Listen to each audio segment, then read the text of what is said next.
لقد كان لكم في رسول الله أسوة حسنة لمن كان يرجو الله واليوم الآخر وذكر الله كثيرا.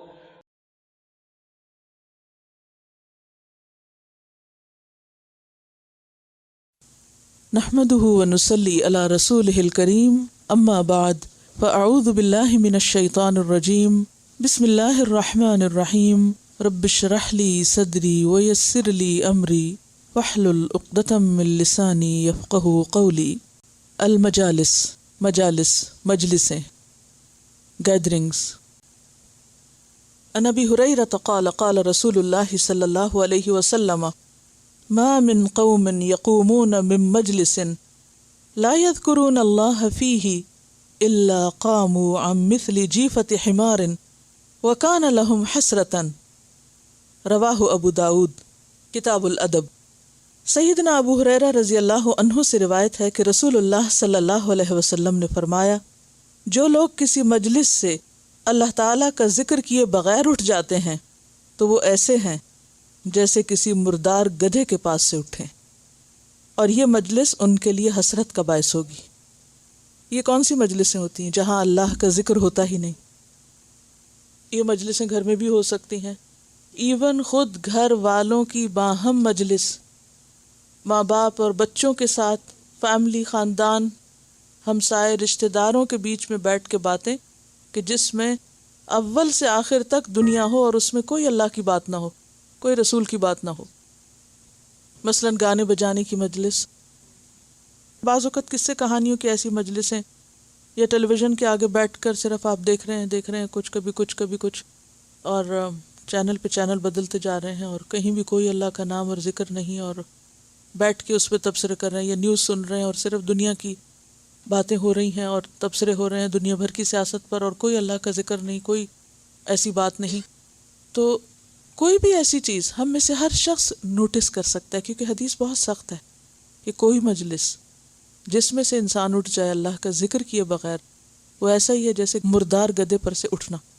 اس میں بسا اوقات ایسا بھی ہوتا ہے کہ آپ سب کو ذکر پہ شریک نہیں کر سکتے، تو کم از کم خود ذکر کرتے رہیں، کیونکہ نبی صلی اللہ علیہ وسلم اپنی عام مجالس میں بھی دن میں 70 سے 100 بار استغفار کیا کرتے تھے. یعنی چھوٹے چھوٹے انٹرولز جو ہوتے ہیں، بعض اوقات ایسا ہوتا ہے نا، بات ہو رہی ہے، ہوتے بات کیا ہوتی ہے بیچ میں سارے چپ ہو جاتے ہیں. بعض اوقات کسی بھی وجہ سے کوئی اٹھ رہا ہے یا بیٹھ رہا ہے تو بہت سے انٹرولز آتے ہیں. تو ایسے میں قدرے ہلکے آواز سے استغفار کہنا یا کچھ اور اللہ کا ذکر کرنا، کوئی تسبیح پڑھ دینا، اور گفتگو کے دوران بھی لین دین میں جزاک اللہ کہہ دینا، انشاءاللہ بولنا، ماشاء اللہ کہنا، سبحان اللہ کہہ دینا، یہ سب بھی کیا ہے؟ دراصل اللہ کا ذکر ہے. لیکن ہم بعض اوقات ان الفاظ کے ادا کرنے سے بھی شرماتے ہیں کہ اگر میں نے یہاں ماشاء اللہ کہہ دیا تو یہ شخص افینڈ ہو جائے گا، یا ان کو کیا پتا. کیونکہ خاص طور پر اگر آپ ایسے لوگوں کی مجلس میں ہیں جن کو اسلام کا، دین کا کچھ بھی پتہ نہیں، بھلے وہ مسلمان ہوں یا نہ ہوں، کیونکہ مسلمانوں میں بھی ایسی بہت سی مثالیں کہ جو ان چیزوں سے واقف نہیں ہے، اسلامی آداب اور گفتگو. تو ایسی صورت میں شرمانا نہیں چاہیے، جھجکنا نہیں چاہیے، اور جہاں ضرورت ہو وہاں ایسے الفاظ کا استعمال کیا جا سکتا ہے. یہ نہیں ہے کہ بلا ضرورت استعمال شروع کر دی، کیونکہ کچھ لوگ اس معاملے میں پھر ایکسٹریم پہ چلے جاتے ہیں. جہاں انشاءاللہ کی ضرورت نہیں وہاں بھی انشاءاللہ کریے. ماضی کی بات ہو رہی، پاسٹ ٹینس میں بات ہو رہی ہے اور انشاءاللہ بولا جا رہا ہے. مجھے بعض اوقات حیرت ہوتی ہے کہ انشاءاللہ میں نے یہ کام کر لیا. بھی کیسے؟ انشاءاللہ کا مطلب یہ کہ اگر اللہ نے چاہا تو میں یہ کروں گا، اٹس فار فیوچر ٹینس. تو یہ بھی اللہ کے دین کو پھر مذاق بنانے والی بات ہو جاتی ہے، اس کا غیر ضروری استعمال. لیکن موقع محل کی مناسبت سے انشاءاللہ بولنا اور پورا بولنا تو کوئی حرج نہیں ہے. الحمدللہ بول سکتے ہیں. ہم مسلمانوں کے بہت سی ایسی مجلسیں گھریلو، خاندانی، اجتماعی طور پر ایسی ہوتی ہیں کہ جن میں اللہ کا نام لینا جو ہے وہ شرم کی بات سمجھی جاتی ہے، حتیٰ کہ نمازوں کے اوقات میں نماز کی طرف بھی توجہ نہیں جاتی. باقاعدہ فارمل طریقے سے کوئی ذکر کرنا تو دور کی بات، جو فریضہ ہے اس وقت کہ اب آپ کو ذکر کرنا ہی ہے، اس کی طرف بھی توجہ نہیں ہوتی. تو یہ چیز بھی انسان کے لیے خسارے کا باعث ہے۔ وہ لوگ جو مل کے بیٹھے اور ہنسی مذاق کیے اور لطیفے سنائے اور سنے اور طرح طرح کی باتیں ہوئیں اور سب اللہ کے ذکر سے غافل اور وہاں سے اٹھ گئے ہنستے کھیلتے، اپنے طور پر تو بہت خوش نظر آتے ہیں، لیکن اللہ کے ہاں ان کا یہ عمل ایسا ہے جیسے گدھے کے پاس سے اٹھے۔ پھر سوال یہ پیدا ہوتا ہے کہ اللہ سبحانہ وتعالیٰ نے گدھے ہی کا لفظ کیوں بولا؟ یعنی سوچنے کی بات ہے نا، بکری بولی جا سکتی تھی، بھینس گائے بولی جا سکتی تھی، لیکن گدھا، وائے گدھا؟ گدھا جو ہے وہ حماقت کی سمبل بھی ہے۔ گدھے کی آواز بھی ایسی ہے کہ جو اللہ سبحانہ وتعالیٰ کو سب آوازوں میں زیادہ ناپسندیدہ ہے۔ ان انکر الاصوات لصوت الحمیر، تو مجلس میں بھی باتیں ہوتی ہیں، یعنی ایسے لوگ جو پھر ایسی مجلسیں جماتے ہیں وہ ایک طرح سے کیا کر رہے ہیں، یعنی گدھے سے تعلق قائم کر کے اٹھے۔ ناسمجھی کی بات ہے نا، یعنی گدھا ایک ناسمجھ جانور ہے، بے شعور کریچر ہے، یعنی جس کے اندر شعور نہیں، عقل نہیں، سمجھ نہیں۔ تو ایسے لوگ جو کہیں بیٹھیں اور پھر اپنی سب سے محبوب ہستی کو یاد نہ کریں، آپ دیکھیں جس سے آپ کو محبت ہوتی ہے وہ آپ کو ہر جگہ یاد آتا ہے۔ اور کہاں یہ کہ کوئی انسان یہ دعویٰ کرے کہ مجھے اللہ سے محبت ہے اور پھر لوگوں کے ساتھ بیٹھ کے اللہ کی کوئی بات بھی نہ کرے، اور اگر لوگ موڈ میں نہیں ہے سننے کے تو خود بھی یاد نہ کرے اللہ کو، خود بھی بھول جائے اور وہ بھی انہی میں شامل ہو جائے، تو پھر اس کی عقل کا کیا عالم۔ اگر ہم اپنے قریب عزیز اور نزدیک کے لوگوں سے ہم اگر شروع کریں گے تو انسٹنٹ ری ایکشنز بھی پتہ چلتے جائیں گے کہ توجہ نہیں دے رہے یا ان کو اچھا نہیں لگ رہا، اور پھر اس سے یہ کہ ایک جرأت اور ایک کانفیڈنس بھی آتا جائے گا، اور انشاءاللہ پھر اس سے آگے اور آگے اور آگے، کیونکہ مجالس کے اپنے حقوق ہیں اور جو کچھ وہاں ہوتا ہے اس کے بارے میں بھی پوچھ ہوگی، اور انشاءاللہ مزید بھی ہم دیکھتے ہیں۔ تو ضرورت اس بات کی ہے کہ جو ہم پڑھ رہے ہیں اس پہ یقین ہو پہلے، کیونکہ ایمان مکمل ہی جب ہوتا ہے جب ہمارے اندر ان آیات کا یقین آتا ہے، اور جب یقین آ جاتا ہے تو پھر اس بات کو کرنا بھی آسان ہو جاتا ہے، اور جو چیز پتہ چلتی جائے وہ آگے بھی بتانا فرض ہو جاتا ہے۔ اگر ہم لفظ قرآن یا حدیث استعمال نہ کریں اور لوگوں سے کچھ سوال پوچھ لیں، میں عام طور پر سوال پوچھتی ہوں، اچھا اس چیز کے بارے میں آپ کا کیا خیال ہے، فلاں چیز کیسے ہوتی ہے، کیونکہ اس سے دوسرے شخص کو کانفیڈنس ملتا ہے اور وہ اپنی ذمہ داری سمجھتا ہے کہ وہ پھر اس کا کچھ نہ کچھ جواب دے، اور اگر اس کو جواب نہیں آتا تو پھر وہ ذہنی طور پہ تیار ہو جاتا ہے کہ میری بات اب سنیں۔ اور حضرت عمر رضی اللہ تعالی عنہ جو تھے وہ ہر ایک سے اس کے انٹرسٹ کی بات کرتے تھے، یعنی حکمت بہت ضروری ہے، اور حکمت کا تقاضا یہ ہے کہ آپ پہلے دوسرے کے دل میں جگہ پیدا کریں اور دلچسپی اس کی پیدا کریں۔ آپ بکری والے سے بکریوں کے بارے میں پوچھتے تھے، آپ دکانداروں سے ان کے شعبے اور پیشے، لوہار کے پاس ہوتے تو لوہار کے فن کی بات پوچھتے۔ اس کا فائدہ یہ ہوتا ہے کہ انسان کے اپنے علم میں بہت اضافہ ہوتا ہے، کیونکہ ہم سب کچھ تو جانتے نہیں ہوتے، اور میں نے دیکھا ہے کہ ہر ایک کے پاس ہر ایک سے سیکھنے کے لیے بہت کچھ ہوتا ہے۔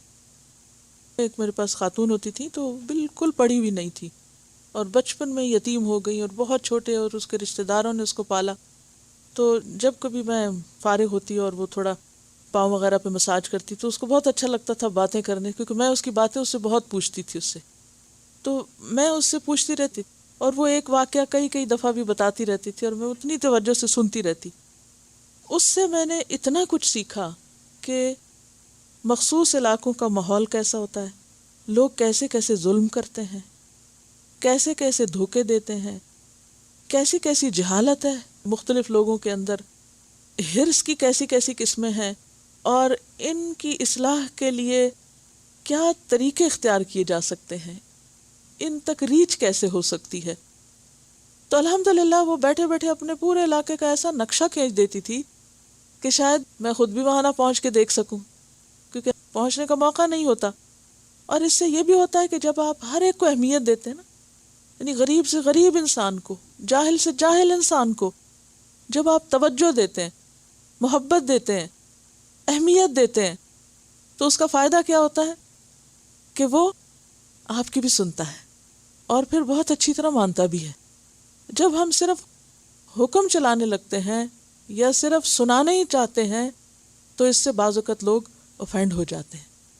اگر آپ 10 باتیں سن کر صرف ایک اتنی سی بتا سکتے ہیں تو آپ کی وہ ایک اتنی بہت ویلیوبل ہے بنسبت اس کے کہ آپ اس کی ایک سنیں اور اپنی 10 سنائیں.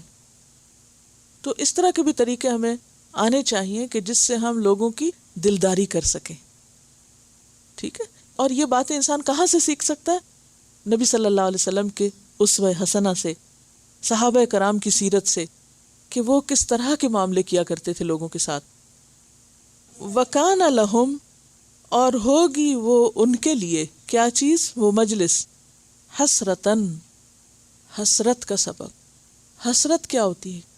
کسی چیز کے موقع کے ہاتھ سے نکل جانے پر انسان کے لیے ندامت اور شرمندگی اور غم اور نقصان کا شدید احساس کہ میں اس وقت سے کتنا فائدہ اٹھا سکتا تھا اور میں نے نہیں اٹھایا.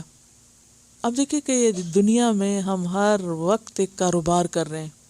یہ جو ہمارا وقت ہے نا، یہ ہمارے پاس ایک سرمایہ ہے. اس سرمایہ کے ساتھ ہم بزنس میں لگے ہوئے ہیں. اگر اس وقت کو ہم اچھے سے اچھے کام میں گزارتے ہیں، اور بعض اوقات مجبوراً ہمیں کسی ایسی مجلس میں شریک ہونا پڑتا، اور کچھ نہیں تو بعض اوقات آپ کو جیسے بس میں سفر کرنا پڑ جاتا ہے یا کسی ٹرین میں آپ کو سفر کرنا پڑتا ہے. کچھ مجلسیں تو آپ کی اختیاری ہوتی ہیں، آپ کی بائی چوائس ہوتی ہیں کہ آپ کہیں جائیں یا نہ جائیں، کسی سے ملنا چاہیں یا نہ ملنا چاہیں.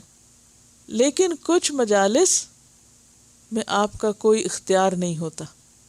اس میں بعض اوقات عزیزوں، رشتہ داروں کی وہ شادیاں ہوتی ہیں کہ جن میں ہماری دلچسپی یا مرضی کا کوئی سامان نہیں ہو سکتا، یا ہمارے جاننے والے کوئی ایسے لوگ یا ہم خیال نہیں ہو سکتے، کیونکہ انسان ہمیشہ کن کے بیچ میں جا کر کمفرٹیبل فیل کرتا ہے؟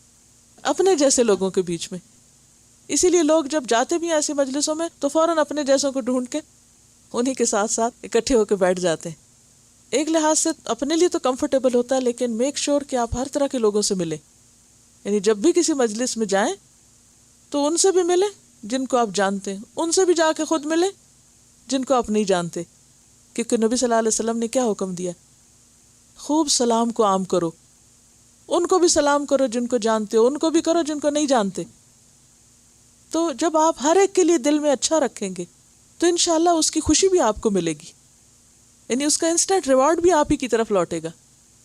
اور خاص طور پر اگر آپ واقعی دین کی بات کسی کو بتانا چاہتے ہیں تو پھر آپ کو خود بڑھنا ہوگا. آپ یہ ایکسپیکٹ نہیں کریں کہ دوسرا شخص آپ کے پاس آئے.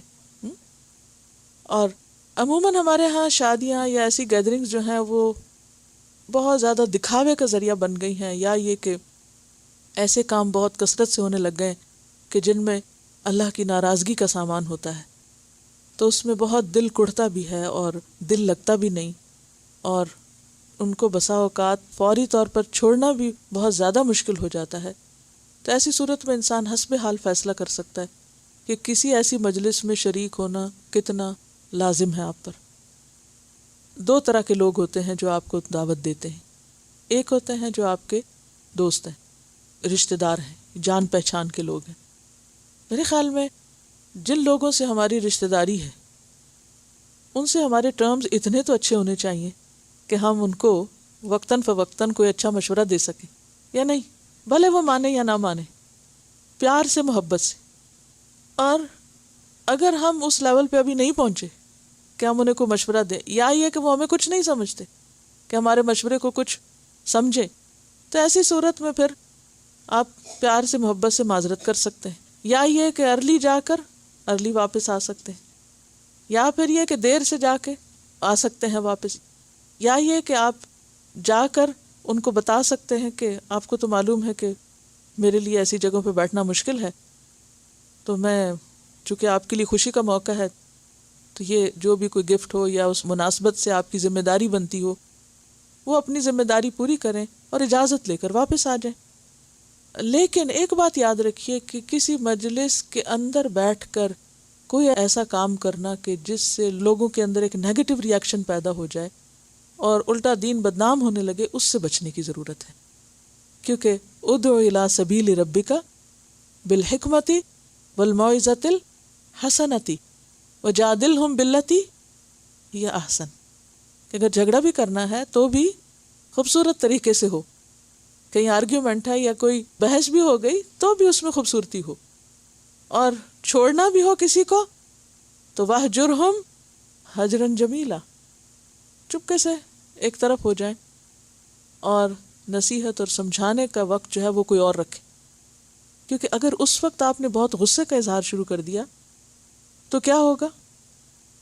مانے گا تو کوئی نہیں، لیکن دین والوں سے ایک ریاکشن ضرور ہو جائے گا.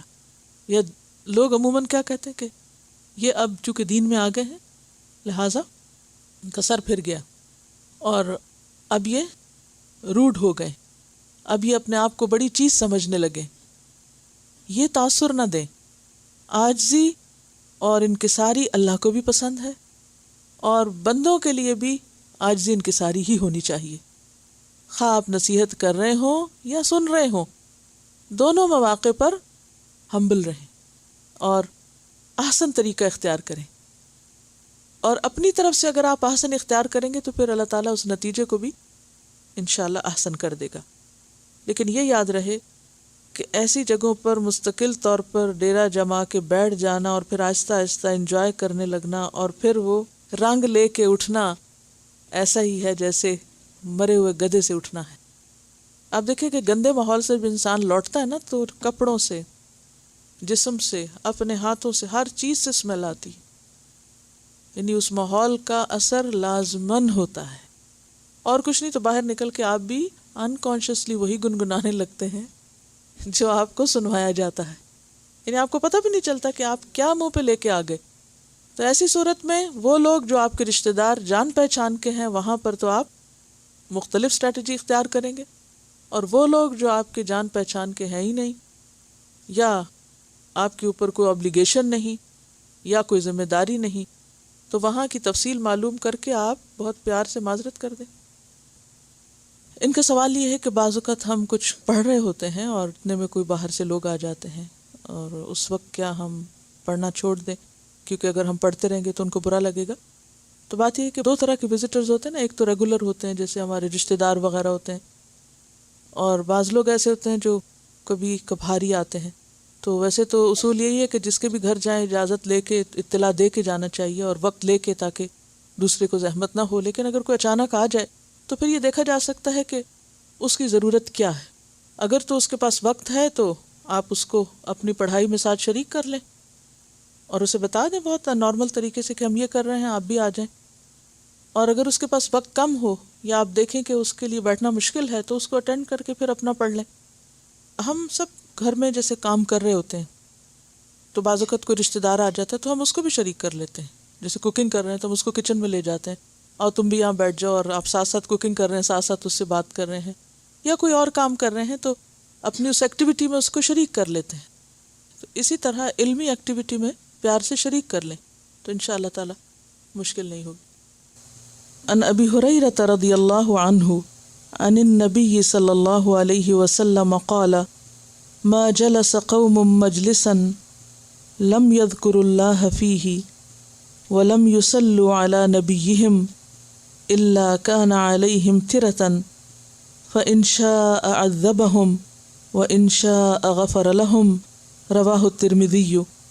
سیدنا ابو ہریرہ رضی اللہ عنہ سے روایت ہے کہ نبی کریم صلی اللہ علیہ وسلم نے فرمایا، جس مجلس میں لوگ اللہ تعالیٰ کا ذکر نہیں کرتے اور نہ اپنے نبی صلی اللہ علیہ وسلم پر درود بھیجتے ہیں، وہ ان کے لیے نقصان دہ ہوگی، وہ ان کے لیے نقصان دہ ہوگی.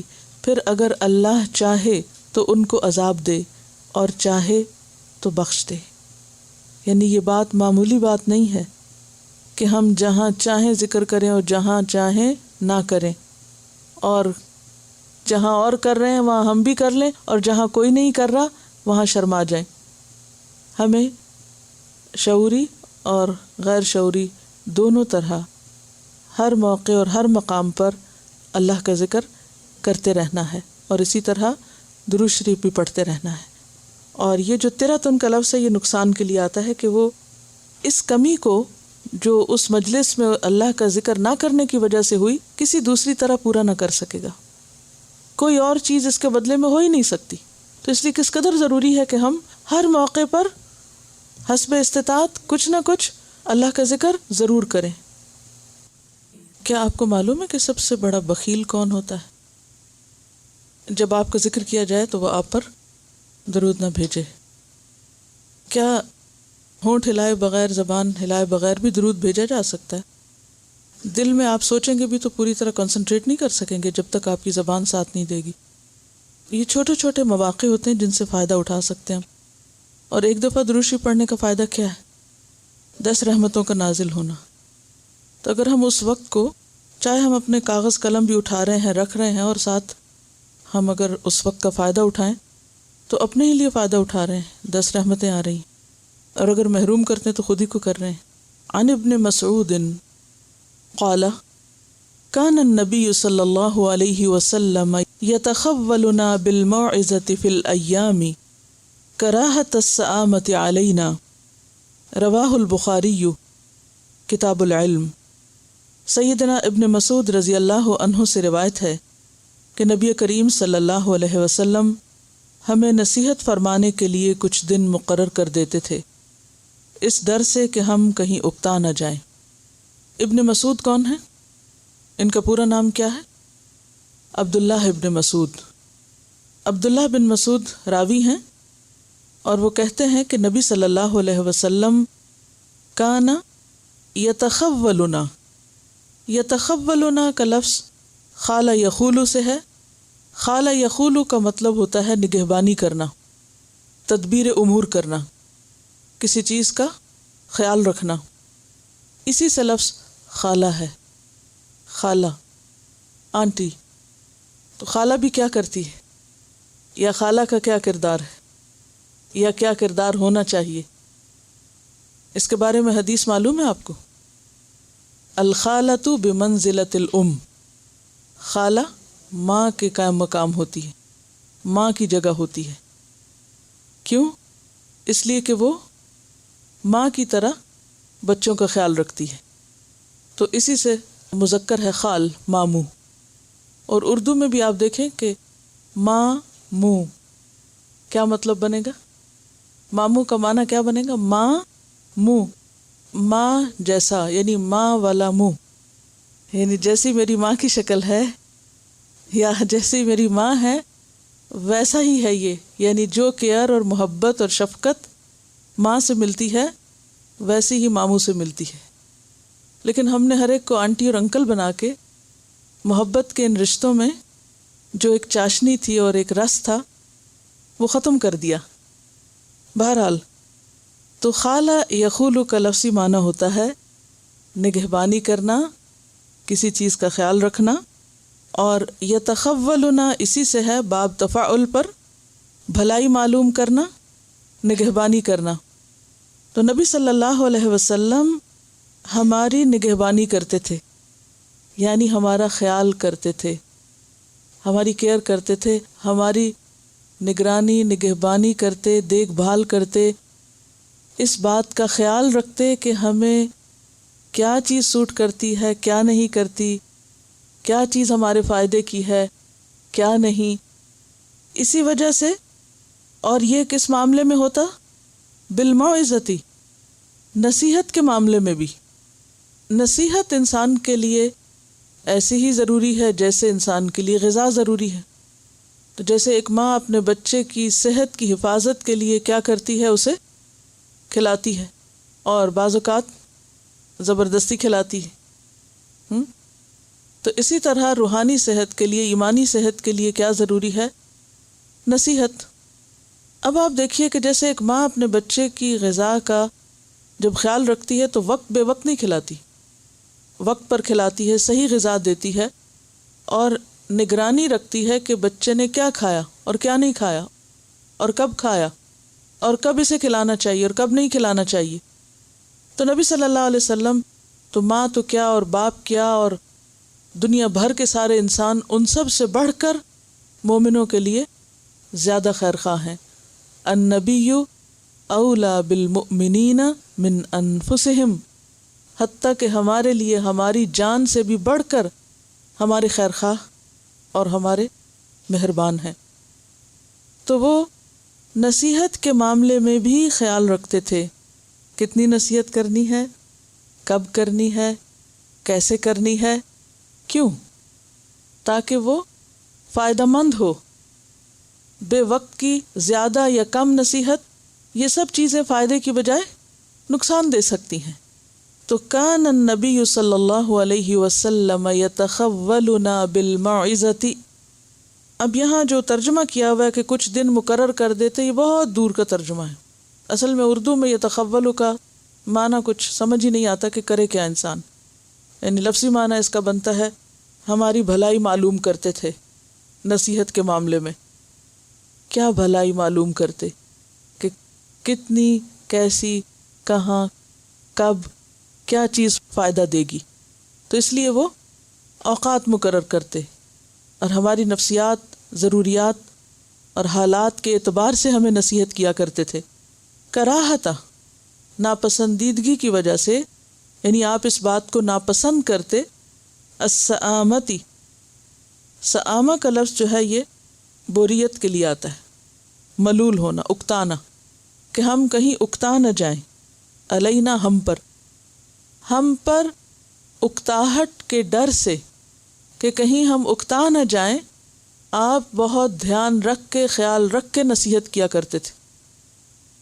یاد رکھیے، ایک ہوتی ہے تعلیم، سیکھنا سکھانا، اور تعلیم میں تو بہت ساری چیزیں شامل ہو جاتی ہیں، لیکن نصیحت ہوتی ہے خالصتاً اصلاح کے لیے. اور اگر اصلاح کا کام بے سوچے سمجھے کیا جائے تو بسا اوقات وہ الٹا نقصان دہ ہو جاتا ہے.